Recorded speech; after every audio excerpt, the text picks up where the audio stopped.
So I'm still on Lake 2.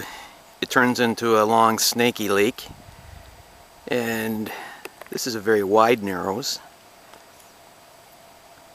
and there's this dark gray formation here. I mean, it's obviously liquid water that froze. It's very blue color, and the water here tends to be tea stained, so I think that is mostly runoff from the meltdown we had, and it pooled up there and it froze. But based on my experience of falling through close to shore, I could probably go through the middle of that and be okay. This is very small water. It's not like this is a huge river or anything, but I'm not taking any chances. I'm scooting on the shore. I'm by myself, no one to rescue me. And even though that's probably meltwater, and it's probably 1.5 feet or 2 feet underneath of ice, I'm not chancing it.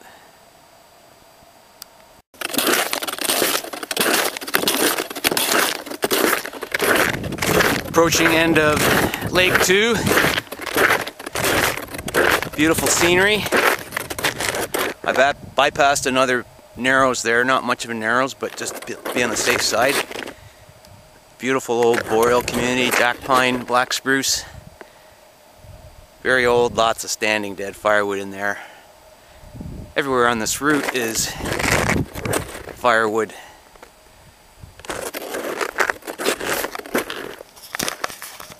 Heading down there to another narrows to get into Lake 3. And I don't know how I'm going to do it yet, but that's part of the adventure.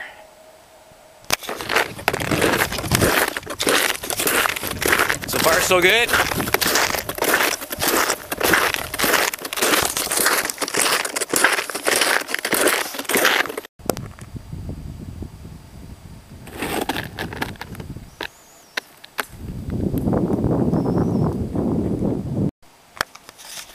Really fresh, classic sign of pileated woodpecker here. Look at this. Fresh chips. I think this was past couple days. There's a little dusting of snow on it, but not much. Look at that. You can actually see the ant galleries in there. Yum, yum, yum. Frozen ant larvae and beetle larvae.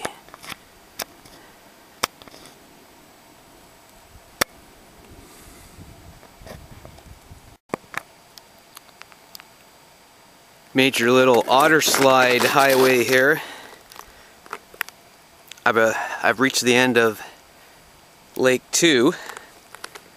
The outflow is just around the corner there. I'm just going to check it out, but I'm going to be very careful because it's a steep shore and I don't want to fall through.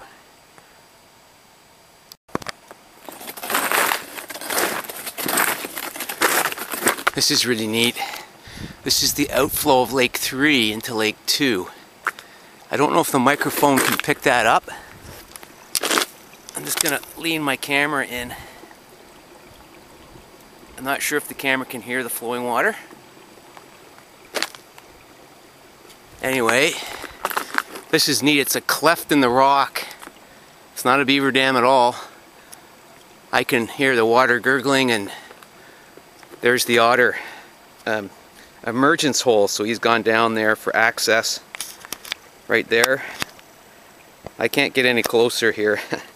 I'm standing right here and there's water flowing right there. And there's the otter track going around where I was.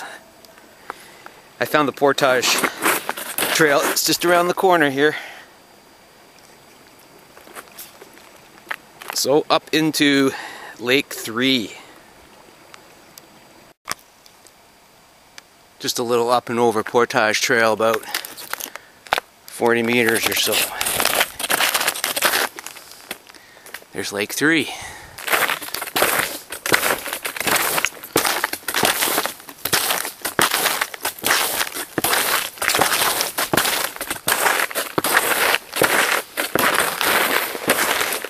Whoa. Deep snow.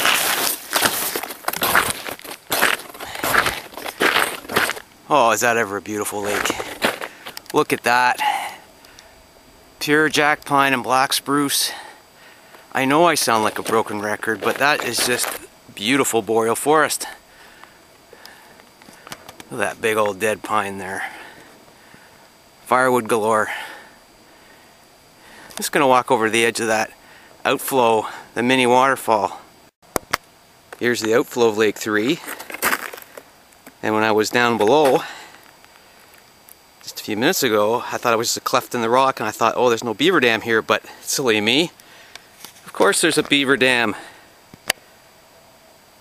There aren't many narrows between lakes, between tiny little lakes that don't have beaver dams. There it is. Of course, hazardous water in front of a beaver dam. Never, ever cross in front or below of a beaver dam.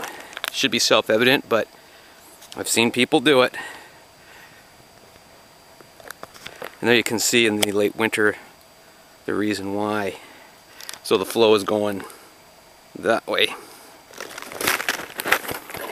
Well, I've got one more lake in the chain after this one, Lake 4, so time to get going.